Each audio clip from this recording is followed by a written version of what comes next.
Bom dia, Betânia. Tudo bem com vocês? Acabou de chegar uma mensagem aqui no meu relógio, pedindo para eu dar uma parada que meu estresse está alto. Eu tive que falar, vou pregar agora, né? Chegou uma mensagem aqui, eu fiquei rindo ali sozinho. Estou muito feliz com essa oportunidade de estar aqui mais uma vez. Estive aqui quarta-feira.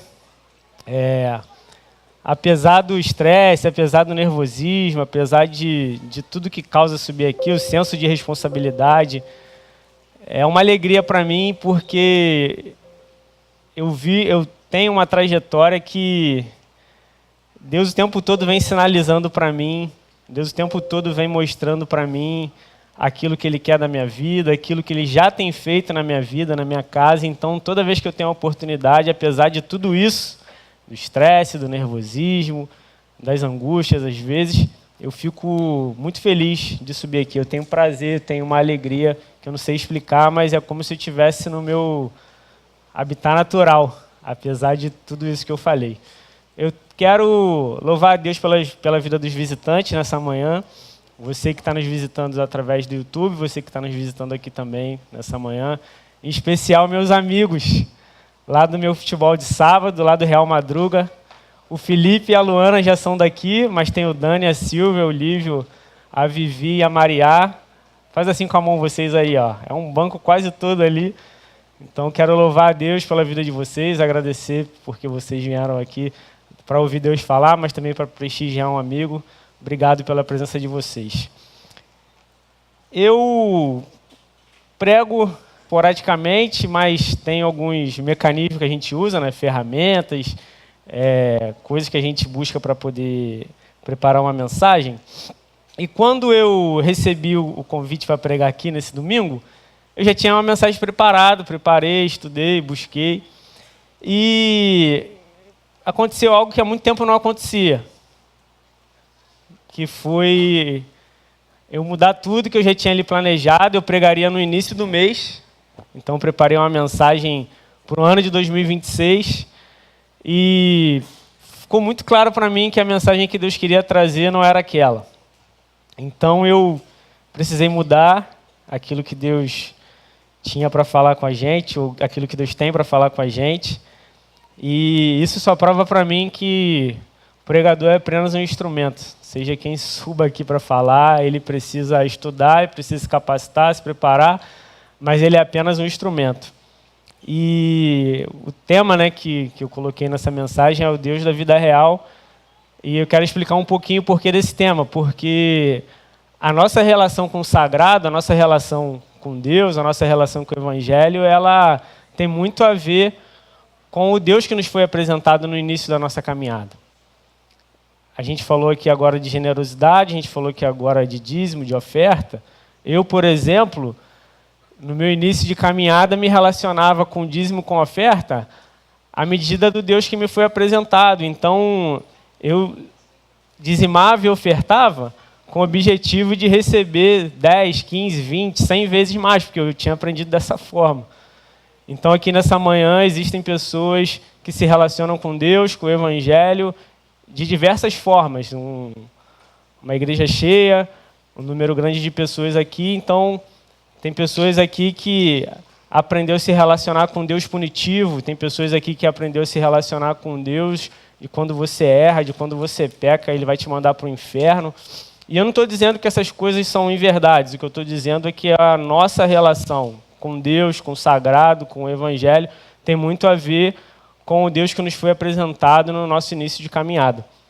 E eu trouxe a história de um personagem que eu gosto muito, que é a história de João Batista, para poder mostrar algumas fases da vida de João, algumas coisas que aconteceram com João e o processo de Deus na vida de João. Tem pessoas aqui que podem estar passando por processos muito difíceis. A gente recebeu aqui alguns pedidos de oração, pessoas enfrentando diagnósticos difíceis, pessoas passando por desemprego, pessoas passando por situações difíceis na justiça, na família. E, em muitos momentos, essas dores, essas angústias fazem com que a gente desconfie se Deus de fato está com a gente. Fazem a gente desconfiar se de fato até Deus existe. Então eu quero pegar como exemplo a história de João Batista e compartilhar com você algo que Deus gerou no meu coração. Espero que te abençoe. Então vamos lá em Lucas 7, a partir do verso 18. Enquanto você abre, eu vou beber um pouquinho de água aqui, rapidinho. Lucas 7, a partir do verso 18. Quem achou diz amém. Quem não achou pode acompanhar aqui atrás também. Os discípulos de João Batista lhe contaram tudo o que Jesus estava fazendo. Então João chamou 2 de seus discípulos e os enviou ao Senhor para lhe perguntar: o Senhor é aquele que haveria de vir ou devemos esperar algum outro? Os 2 discípulos de João encontraram Jesus e lhe disseram: João Batista nos enviou para lhe perguntar: o Senhor é aquele que haveria de vir ou devemos esperar algum outro? Naquela mesma hora, Jesus curou muitas pessoas de suas doenças, enfermidades e espíritos. Restaurou a visão de muitos cegos. Em seguida, disse aos discípulos de João: voltem a João e contem a ele o que vocês viram e ouviram. Os cegos veem, os aleijados andam, os leprosos são purificados, os surdos ouvem, os mortos são ressuscitados e as boas novas são anunciadas aos pobres. E disse ainda: felizes são aqueles que não se sentem ofendidos por minha causa. Depois que os discípulos de João saíram, Jesus começou a falar a respeito dele para as multidões.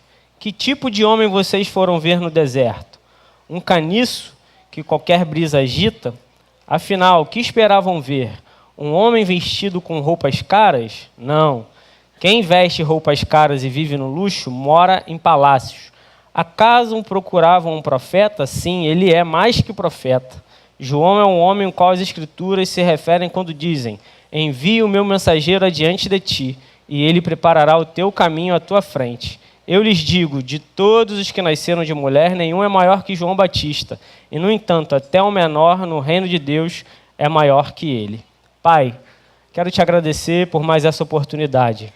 Fala conosco, Pai, nessa manhã. Tu sabes de cada irmão, cada irmã, de cada pessoa que entrou aqui nessa manhã com o objetivo de te ouvir, com o objetivo de sair daqui diferente. E a minha oração é que assim seja, Pai. Minha oração é que tu fale conosco, a minha oração é que tu possas falar de tal forma que a gente saia daqui disposto a viver um novo tempo contigo, em ti e através de ti, Pai. É a nossa oração no nome do teu Filho amado Jesus. Amém. A história de João Batista me abençoa. A história de João Batista me faz colocar meus pés no chão, porque se você conhece a história de João Batista, se não conhece eu vou pontuar algumas coisas aqui, desde o início da história de João, que no capítulo 7 de Lucas, a partir do verso 18, a gente vê João compartilhando com os discípulos e pedindo para que os discípulos fossem até Jesus para perguntar se Jesus era Jesus. Um momento de dúvida, de angústia, de desconfiança.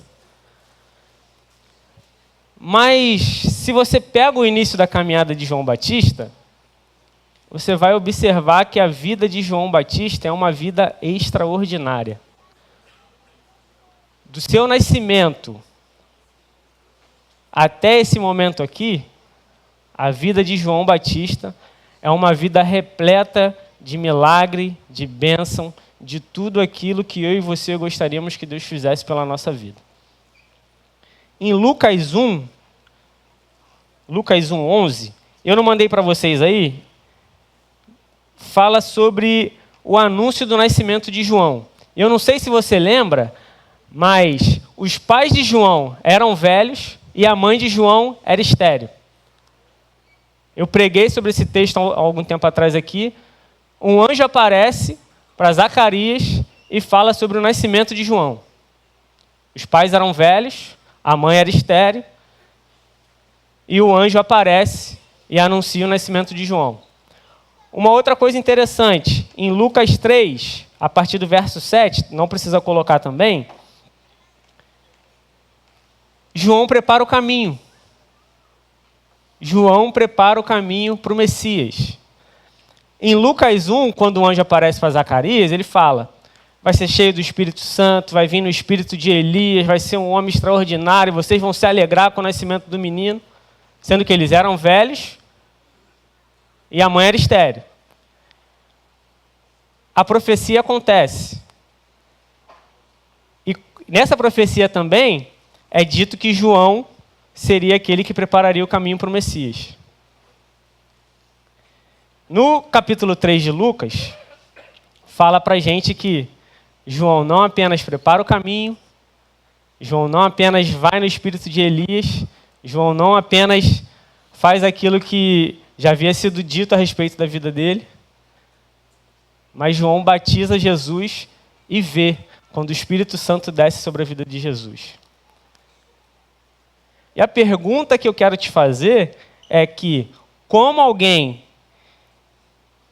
que viu, ouviu e viveu tudo isso, chega em determinado ponto da vida e duvida se Jesus era Jesus? De repente, tem alguém aqui nessa manhã que você sabe que não era para você estar aqui, mas por um cuidado de Deus, por um milagre que Deus já realizou na tua vida, por um milagre que talvez Deus fez na vida dos teus pais e você nem sabe, você está aqui nessa manhã, e a sua vida é uma vida de milagre, a sua vida é uma vida repleta de vitória, a sua história é uma história repleta de coisas maravilhosas, mas nesse exato momento você chegou aqui nessa manhã com dúvidas a respeito daquilo que Deus um dia liberou sobre a tua vida. Você chegou aqui nessa manhã com dificuldade de crer se Jesus é o Jesus que te prometeu, se aquela promessa que um dia Ele fez para você ainda está de pé.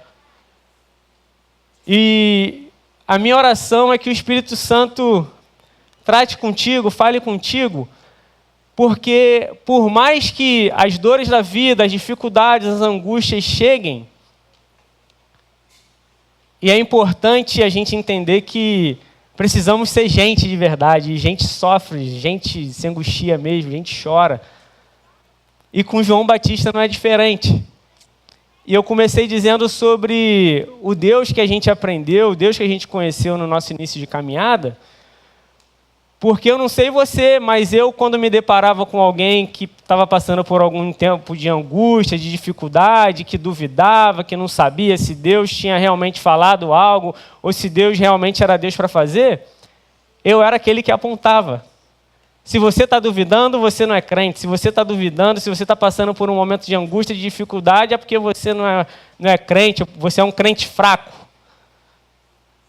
E aqui a gente tem João, o Batista, aquele que preparou o caminho, aquele que fez o que fez, mostrando para a gente que o fato de você duvidar, o fato de você às vezes passar por algum tipo de angústia ao ponto de você não querer estar aqui para ouvir a palavra, não querer estar aqui para cultuar, isso não é um significado de que você é um crente ruim, de que você nem crente é. Isso faz parte da nossa humanidade. João estava preso quando passou por esse tempo de angústia, quando passou por esse tempo de dúvida. E a prisão de João foi oriunda do cumprimento da promessa. Ele prepararia o caminho, ele seria um profeta, e por cumprir seu chamado profético, ele é preso, porque ele critica, porque ele denuncia o pecado de Herodes, ele denuncia a relação de um homem com a sua cunhada. E às vezes é assim que acontece. A nossa vida é repleta de milagre, de bênção, a nossa vida é repleta de coisa boa. E a gente, por generosidade ou por entender que a gente precisa obedecer cada vez mais, a gente obedece. E por obedecer, a gente acaba caindo em um lugar de sofrimento, de angústia. E isso estava acontecendo com João Batista. Eu não sei como que você chega aqui, eu não sei se você chega triste, angustiado, mas às vezes a tua dor, a tua dificuldade, ela faz parte de um caminho de obediência, de fidelidade, desde o dia que você nasceu até agora. Mas eu não pequei, eu não traí Jesus, eu não desisti do caminho, eu estou fazendo tudo como manda o figurino, como manda a palavra de Deus e de alguma forma a minha vida só piora. Aconteceu exatamente assim com João Batista. João é preso por cumprir o chamado. João passa por uma angústia profunda por ter sido preso. E João pede para que... Vão até Jesus perguntar se Jesus de fato era Jesus ou ele tinha que esperar outro. E eu tenho algumas lições que eu aprendo nessa caminhada de João. E a primeira delas está aqui em Lucas 7, a partir do verso 18, que diz: os discípulos de João Batista lhe contaram tudo o que Jesus estava fazendo. Então João chamou 2 de seus discípulos e os enviou ao Senhor para lhe perguntar: o Senhor é aquele que haveria de vir ou devemos esperar algum outro? Os 2 discípulos de João encontraram Jesus e lhes disseram: João Batista nos enviou para perguntar: o Senhor é aquele que haveria de vir ou devemos esperar algum outro? A primeira coisa que eu aprendo com João: está passando por dificuldade, angústia, está passando pelo pior momento da tua vida? Seja vulnerável. É a primeira coisa que eu aprendo com João. João era esse cara extraordinário todo. Profeta, preparou o caminho, cheio do Espírito Santo. Foi preso, está passando por um momento de angústia. A primeira coisa que João faz, ele é vulnerável. Sabe por quê? João era o grandão.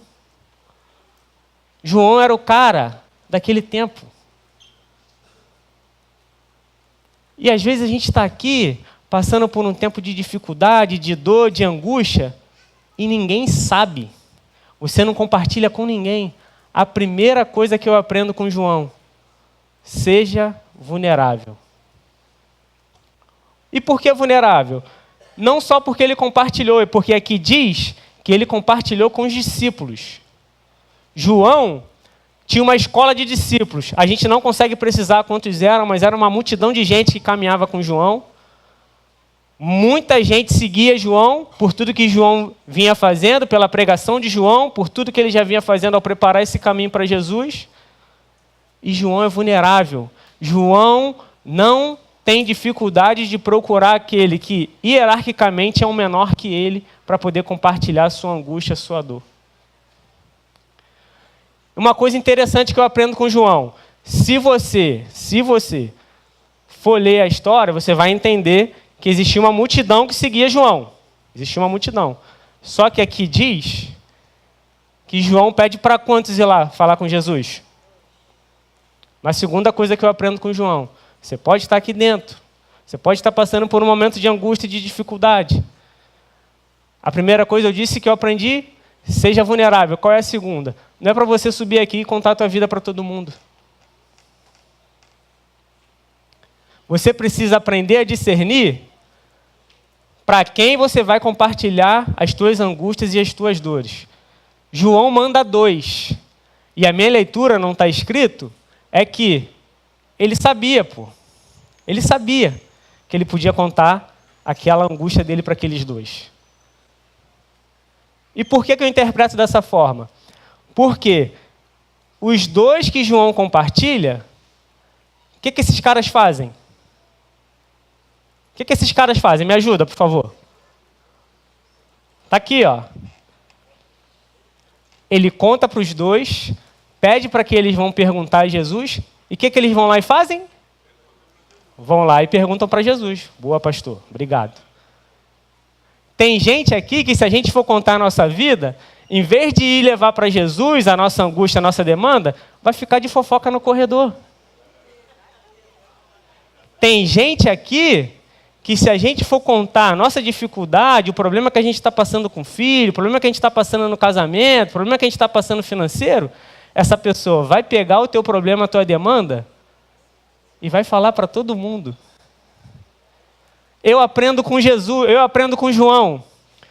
Seja vulnerável e compartilha, mas busca discernimento para entender para quem você vai entregar o problema e essa pessoa vai levar para quem pode resolver, que é Jesus. Então, o nosso trabalho aqui dentro é um trabalho, e eu defendo isso. Eu defendo que a gente tem que comungar, que a gente tem que se relacionar, mas a gente precisa aprender a discernir com quem a gente compartilha o nosso coração. Eu falo muito sobre vida na vida, sobre compartilhar o coração, sobre compartilhar a carga, mas você precisa discernir, você precisa entender, você precisa saber com quem que você está compartilhando.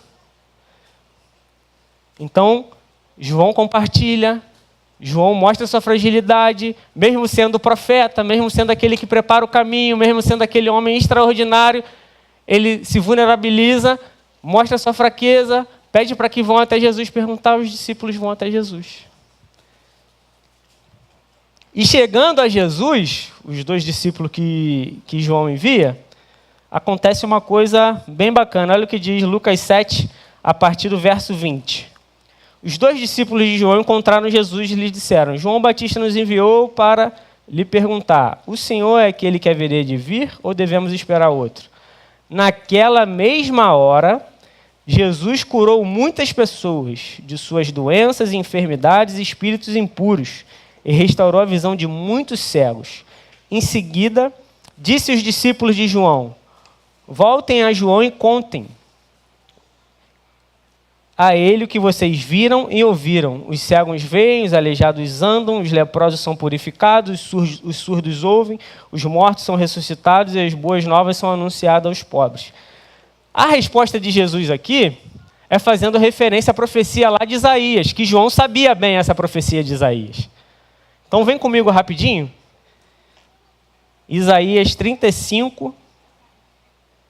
Vem comigo rapidinho, por causa da hora. A partir do verso 5, que diz: quando ele vier, ele, Jesus, abrirá os olhos dos cegos e os ouvidos dos surdos. Os aleijados pularão como cervo.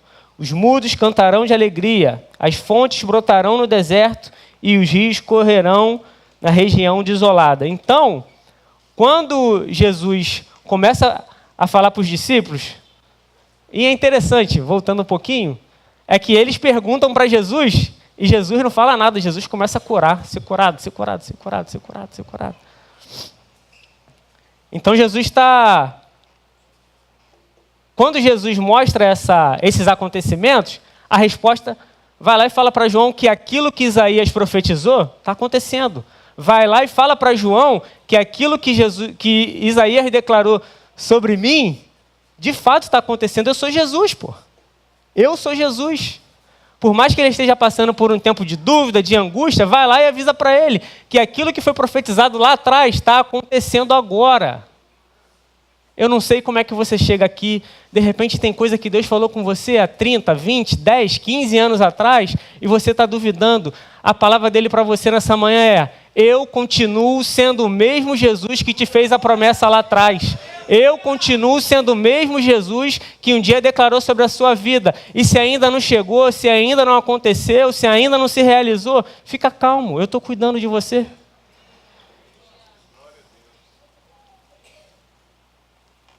Olha o que diz Isaías 26, 19.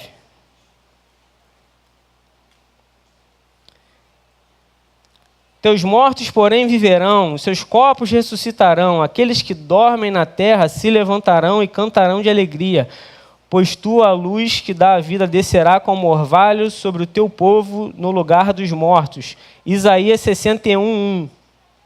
Isaías 61, 1. O Espírito do Senhor está sobre mim, pois o Senhor me ungiu para levar boas novas aos pobres, ele me enviou para consolar os corações, os de coração quebrantado, e para proclamar que os cativos serão soltos e os prisioneiros libertos. Então Jesus fala para ele, fala para os discípulos de João, vai lá e fala para ele que a profecia que um dia foi liberada está acontecendo. Vai lá e fala para João o que vocês estão vendo e que vocês estão ouvindo e o que está acontecendo aqui. Mas tem uma coisa interessante, que aí não é grifo do Isaías, não é grifo do bíblico, é um grifo meu.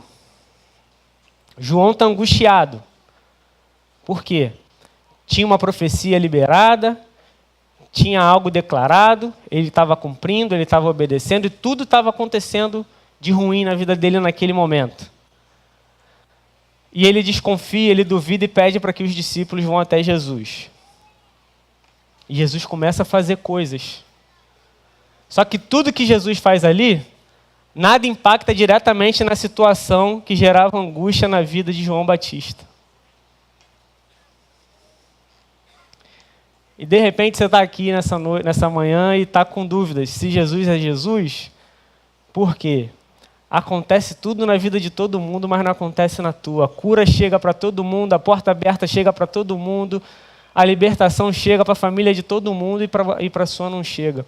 E aí você tem a dúvida, será que Jesus de fato é Jesus? E aí não sou nem eu que te respondo, é o texto de Lucas que diz para você, o fato de eu não estar fazendo na tua vida não significa que eu não estou fazendo. Eu fiquei feliz e emocionado pelos louvores que foram cantados aqui e também por uma palavra que o Amorim falou. A palavra de Jesus para mim, para a tua vida nessa manhã é: eu posso não estar fazendo na tua vida, mas eu estou fazendo na vida de muitas pessoas. Mas a minha vida e a minha dor e a minha angústia, a minha graça te basta. Eu sei que é difícil. Foi difícil para mim também ouvir isso, porque tem coisas que eu estou há muito tempo lutando para conseguir, gente. Tem situações na minha vida, minha esposa está ali, que a gente queria muito que já tivesse acontecido, não acontece, a gente não sabe se vai acontecer. Mas a gente precisa aprender a se deleitar no Senhor. A gente precisa entender que o fato de que Jesus não está fazendo na nossa vida não significa que Ele parou de operar. Eu sei que a dor é nossa, eu sei que a angústia é nossa, eu sei que a dificuldade é nossa, por isso é tão importante viver uma vida de comunhão. Por isso é tão importante viver uma vida onde a gente consegue dar a mão e chorar junto, onde a gente consegue dar a mão e caminhar junto, onde a gente consegue viver a vida comum do Evangelho, ainda que os milagres não aconteçam. Tem gente que parou de vir à igreja porque não conseguiu a cura, porque não conseguiu o milagre. E a resposta de Jesus para mim e para você nessa manhã é: a minha graça te basta. Uma quarta coisa que eu aprendo com João, está lá em Lucas 7, a partir do verso 24. Depois que os discípulos de João saíram, Jesus começou a falar a respeito dele para as multidões. Que tipo de homem vocês foram ver no deserto? Um caniço que qualquer brisa agita? Afinal, o que esperavam ver? Um homem vestido com roupas caras? Não, quem veste roupas caras vive no luxo e mora nos palácios. Afinal, foram procurar um profeta? Sim, ele é mais do que um profeta. Deixa eu te falar uma coisa. Eu vou compartilhar algo até do meu casamento. Sempre, em alguns tempos atrás, que Gisele vinha compartilhar alguma angústia, alguma dor, como eu disse, eu era essa pessoa. De repente, eu fui muito mais essa pessoa com Gisele, minha esposa, do que com qualquer um outro. Quando ela vinha compartilhar alguma dor, alguma dificuldade, alguma angústia, eu era essa pessoa que falava para ela: cara, vai orar, mano. Vai buscar Deus. Pô, nem parece que é crente, cara. E essa lapada veio, mas não veio agora não. Esse texto já me acompanha há algum tempo. E ela falava para mim: às vezes eu não quero que você resolva meu problema vindo falar a resolução. Quero que você me dê teu ombro para eu chorar. A igreja precisa ser esse lugar. A igreja precisa ser um lugar onde, quando o irmão compartilhar uma dor, o irmão compartilhar uma angústia, você não vai ter a resposta. Porque se você tivesse a resposta para ele, tu resolvia a tua, pô. Precisa ser um lugar de ombro para o outro chorar. Precisa ser um lugar de mão para dar, braço para abraçar. Eu aprendi isso, há muita custa, muita dor, mas aprendi. Mas eu aprendo aqui, nesse texto, no verso 26, acaso procuravam um profeta? Sim, ele é mais que um profeta. O homem que duvidou é classificado por Deus como mais do que um profeta. E eu, em muitos momentos, classificava minha esposa como uma crente ruim, porque ela duvidava, porque ela estava angustiada. Deixa eu te dizer nessa manhã, só existe um que tem o poder para te classificar. Seja no tempo da angústia, seja no teu pior pecado, seja no pior momento da tua vida. Esse um é Deus. Esse um foi aquele que entregou a vida dele para te salvar. Então, só ele tem o poder para te classificar e dizer, você é isso, você é aquilo. Por quê? João duvida. De repente, se eu fosse um dos discípulos de João naquela época, eu falaria, pô, esse cara não presta para ser meu líder, não. É um fracote. É um líder ruim. E aí, quando Jesus faz tudo o que fez, dispensa os discípulos de João, vão lá, digam para João que vocês viram e ouviram. Jesus vira para a multidão e começa a testemunhar de João. Vocês foram procurar um profeta? Ele é profeta mesmo, ele é mais do que um profeta. Meu irmão, o único que pode te classificar é Deus. O único que pode dizer quem de fato você é Deus, independente do momento que você está vivendo. Pode ser o pior momento da tua vida, mas quem te classifica é Deus. Guarda isso dentro do teu coração, não deixa mais ninguém falar nada diferente disso, seja marido, seja filho, seja amigo, seja até pastor. Quem te classifica é Deus. Porque às vezes a gente tem essa mentalidade de que o erro nos faz errar o alvo, no que diz respeito à nossa fé. Mas o nosso erro não anula o sacrifício dele por nossa vida. O nosso erro não anula, nos distancia. A gente pode não colher frutos disso, porque decidimos estar longe. Mas ele não anula em nada aquilo que Deus fez por nós. Uma quinta coisa que eu aprendo. Lucas 7, a partir do verso 27. No reino de Deus, a lógica é diferente. O menor é o maior. Vamos lá ler o que está em Lucas 7, 27? João é um homem em qual as escrituras se referem quando dizem. Esse texto está lá em Malaquias 3:1. Envio meu mensageiro adiante de ti, e ele preparará o teu caminho à tua frente. Eu lhes digo, de todos que nasceram de mulher, nenhum é maior que João. O que duvidou é o maior. O fraco é o forte. A lógica é diferente. E eu já estou caminhando para o final.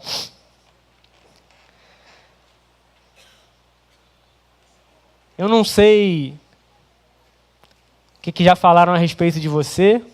Eu não sei aquilo que você viveu de ruim ou está vivendo de ruim. Mas deixa eu te dizer uma coisa. O reino de Deus, a lógica é diferente do reino dos homens. No reino de Deus, no reino dos homens, às vezes a gente precisa provar o tempo todo que a gente é. A gente faz. Eu vivo isso, pô. Estou inserido no reino dos homens. Mas no reino de Deus, em alguns momentos a gente só vai precisar deixar fluir na graça mesmo. Tu não vai fazer nada. Em alguns momentos, é igual aquele toboágua, tobogã, quando a gente está no parque aquático. Você não faz força nenhuma, você só deixa fluir e vai embora. No reino de Deus, existirão momentos que você não vai precisar fazer nada. Até porque você nem consegue fazer. O cara estava preso, angustiado, triste. E Jesus diz, ele é o maior. E quando Jesus diz que ele é o maior, ele é o cara. Ele é o cara. Ele está fazendo a referência à antiga aliança. Ele está fazendo a referência a tudo que aconteceu de João para antes de João. E olha o que ele diz depois, ainda no verso 28. No entanto, até o menor no reino de Deus é maior do que ele, é maior do que João. Aqui ele faz uma referência à nova aliança, a minha e a tua vida. João duvidou, João estava triste, João estava angustiado. E Jesus deu testemunho de João. João, vocês querem saber quem é João? Daqueles que nasceram de mulher, fazendo a referência à antiga aliança, ele é o maior, tá? Ele é o cara. Aí ele continua.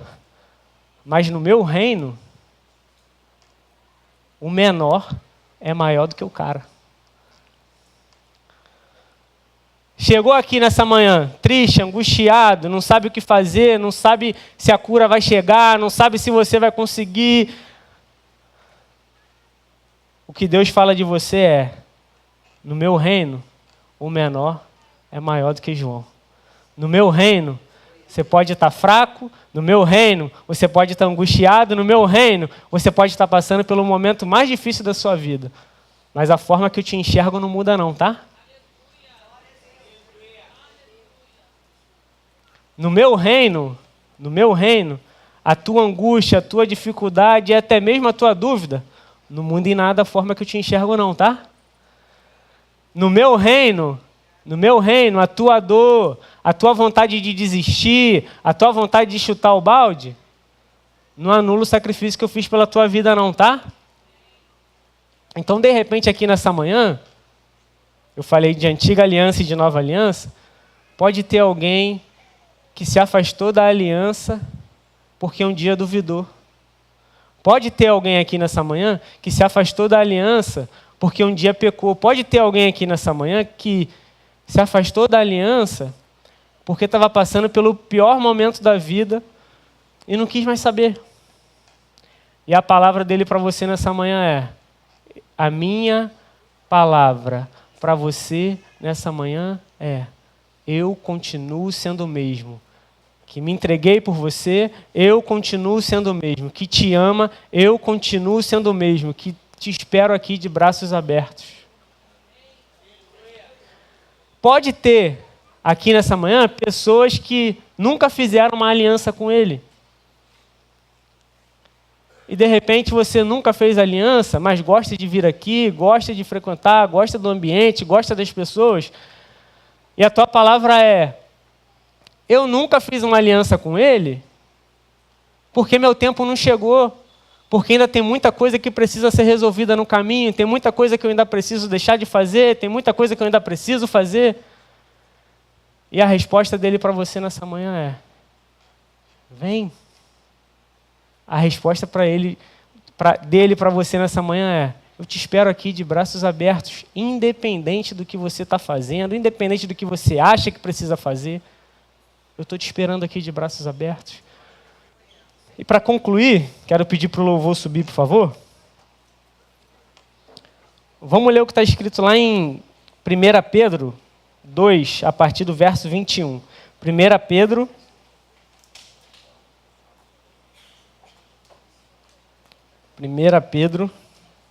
2, a partir do verso 21. Na verdade, só o verso 21. Olha o que aqui está escrito lá.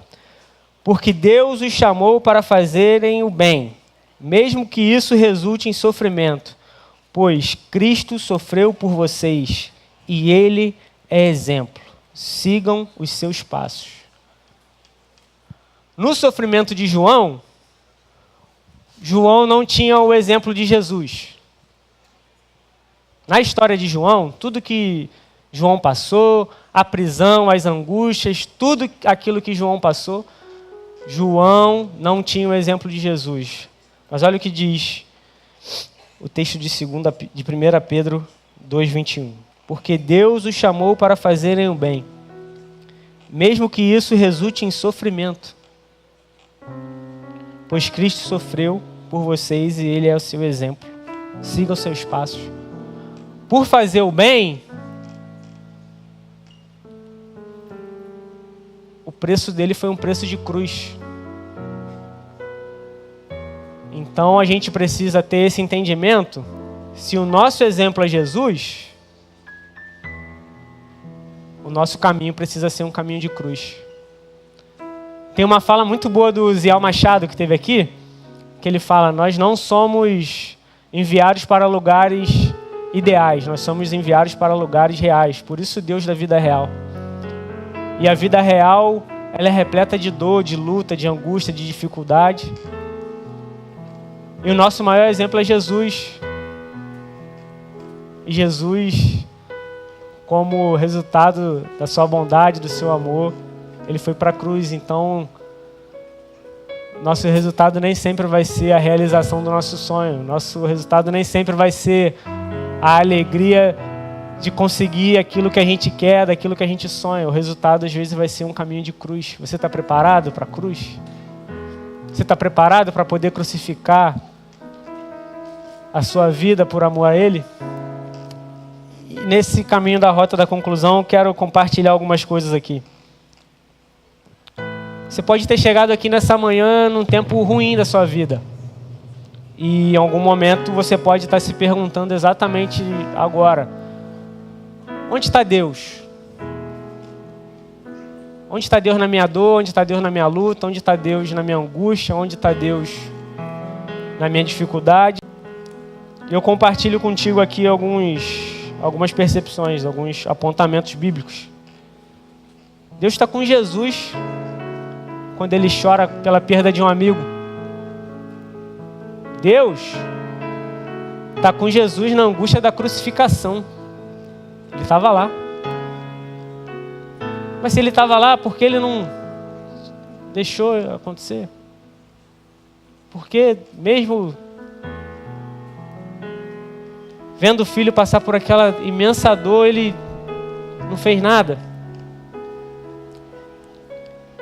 Deus está com Jó quando Jó perdeu tudo. E uma observação: Jó era justo. Beleza? Jó era justo. Ele está com a família de João. Quando a profecia vem diante do impossível, eles não podiam ser pai. A mãe era estéril. Ele estava lá. Ele está com João quando João está preparando o caminho para Jesus. Ele está com João quando João batiza Jesus e vê o Espírito Santo descer sobre Jesus. Mas ele também está com João na prisão, quando João está angustiado, triste, sofrendo. Ele também está com João quando João é decapitado e morto. Então não sei qual é a tua dor, mas quem sabe ele me trouxe aqui para te dizer que independente dessa tua dor, que independente desse teu sofrimento, ele continua contigo. De repente ele me trouxe aqui só para te lembrar isso. Está doendo demais, está sofrendo, está angustiante demais. Mas ele continua aqui, ó, de mão dada com você. O louvor vai cantar uma música, e como a gente ainda tem um tempo, eu já encerrei o que eu tinha para entregar acerca da palavra. Eu quero chamar aqui na frente 2 tipos de pessoas que estão aqui nessa manhã. Não sei se tem, mas senti no coração de fazer.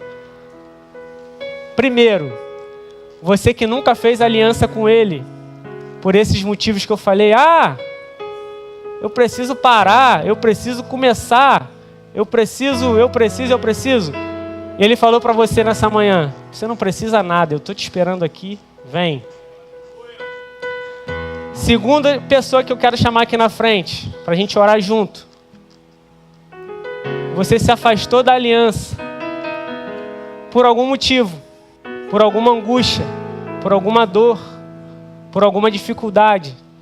E Ele nessa manhã diz para você: vem, que eu estou aqui de braços abertos te esperando. Então eu quero fazer o convite para essas 2 pessoas. Se tem alguém aqui nessa manhã, enquanto o louvor canta, eu te espero aqui na frente para a gente orar junto. Deus abençoe. Vamos ficar de pé? Vamos ficar de pé.